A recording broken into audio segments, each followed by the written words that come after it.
Sometimes I like to study inspiring places outside the Netherlands. Carmel, Indiana is not your average Midwestern small city. With a population of just under 100,000, the city can be found directly north of Indianapolis and is effectively a suburb. Carmel is home to Mr. American Fietser, whose guest me and my partner were. From 1995 to January 2024, this city has been led by the same mayor, Mayor James Brainard, who is described as a moderate Republican and whom we happened to run into in downtown Carmel. After a study trip to the UK in the 1990s, Brainard was inspired by roundabouts. The first was constructed in 1996, and the following year saw the construction of another two. Currently, the city boasts over 150, more than any other city in the United States. The Carmel roundabouts have been credited with a reduction of carbon emissions, intersection collisions, and even fatalities. They may not be common in the US, but of course for us Europeans, they were very familiar. Obviously, there can always be improvements. Multi-lane roundabouts don't mesh well with level crossings for walking and cycling, but the roundabouts were generally easy to navigate, both on a bicycle and in a car. The backbone of the cycling infrastructure in Carmel is certainly the Monon Trail. The Monon Railway came to Carmel in the 1870s, but closed in 1974. A section of a little over 8 kilometers of the former railway was turned into a 3.7 meter wide asphalt cycle track in 2002. That immediately sparked visions with some people to redevelop the former industrial areas alongside that new trail. The city brought in urban design consultant Jan Gale from Denmark and city planner Jeff Speck and other landscape architects and engineers to work on the redevelopment.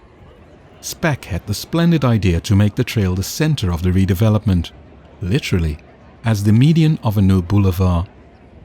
The first part in the heart of Carmel, just south of Main Street, was opened in July 2019.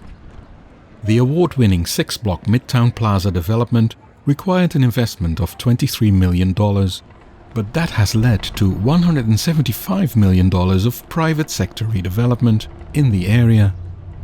The asphalt path was turned into an almost 43 meters wide multimodal boulevard for bicyclists and pedestrians.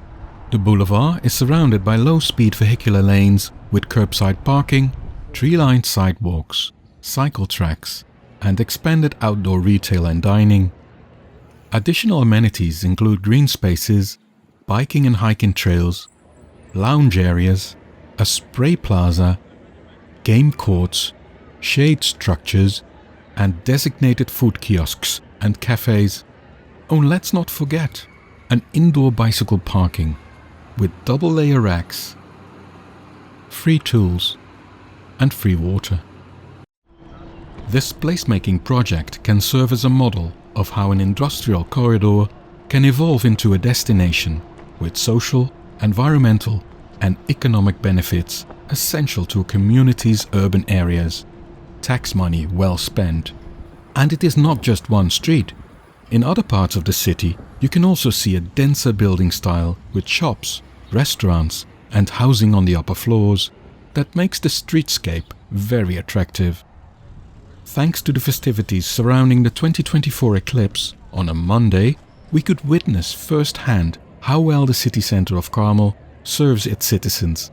So many people came to the center to witness the total eclipse, because Carmel was directly in the totality zone.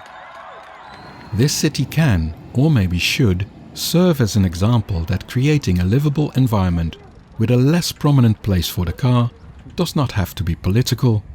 People with all kinds of political beliefs can enjoy a livable city with top quality amenities so close that you can cycle to them.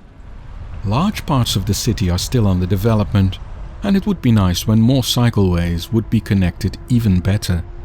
But it was already a great pleasure to cycle and just be in Carmel, Indiana.